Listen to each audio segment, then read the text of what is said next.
31 Desember 1999. 21 tahun yang lalu, Gus Dur berkunjung ke Papua atau yang saat itu masih bernama Irian Jaya. Selain untuk melewatkan pergantian milenium, Gus Dur juga ingin berdialog dengan segenap elemen masyarakat di bumi Cendrawasih.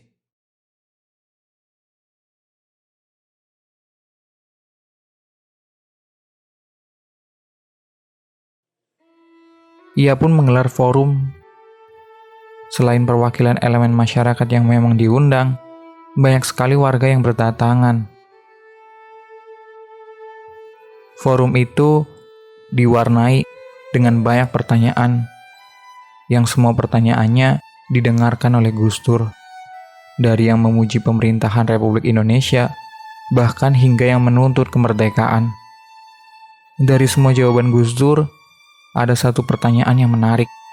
Gus Dur menyatakan akan mengembalikan nama Irian menjadi Papua. Selama rezim Orde Baru, adalah tabu jika orang Papua menyebut diri mereka sebagai orang Papua. Pemerintahan Soeharto secara politis mengidentikan Papua dengan gerakan separatis organisasi Papua Merdeka. Namun, Gus Dur meruntuhkan tembok-tembok ketakutan itu. Setelah pertemuan di Jayapura itu, Presiden Gus Dur terus memberikan dukungannya untuk masyarakat Papua. Ia juga mengizinkan digelarnya Kongres Rakyat Papua kedua yang dihadiri oleh tidak kurang dari 5.000 orang peserta pada akhir Mei tahun 2000. Bahkan sempat ada yang menulis bahwa Kiai Besar Nahdlatul Ulama itu memberikan bantuan dana sebesar 1 miliar rupiah untuk penyelenggaraan Kongres Papua kedua tersebut. Kongres ini membicarakan tentang segala hal terkait masa lalu dan masa depan Papua, termasuk pentingnya menyelesaikan berbagai kasus pelanggaran HAM, serta pengabaian hak-hak dasar, terutama dalam bidang ekonomi, sosial, dan budaya rakyat Papua.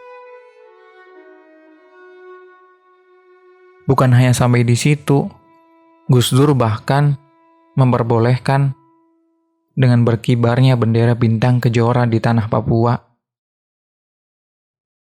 Bendera berlambang bintang kejora itu selama ini dianggap sebagai lambang separatis.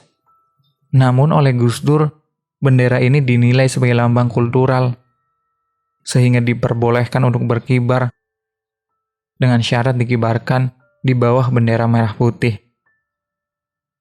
Menurutnya, makna sejati dari bintang kejora sebenarnya adalah kuasa Tuhan. Bagi orang Papua, Gus Dur adalah satu-satunya presiden Indonesia yang secara terbuka mengakui kembali masyarakat Papua sebagai sebuah bangsa. Gus Dur tidak hanya membuka dan membangun ruang-ruang demokrasi, menghadirkan rasa aman dan nyaman, tetapi juga mengakui harkat dan martabat kami sebagai rakyat Papua. Begitulah ucap salah satu rakyat Papua.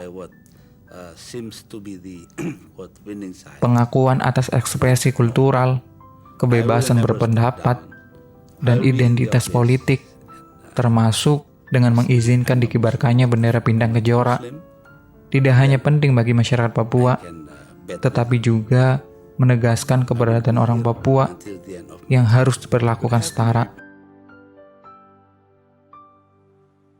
Meskipun masa pemerintahannya sebagai presiden sangat singkat, Gus Dur telah mengilhami masyarakat Papua untuk berjuang demi perdamaian.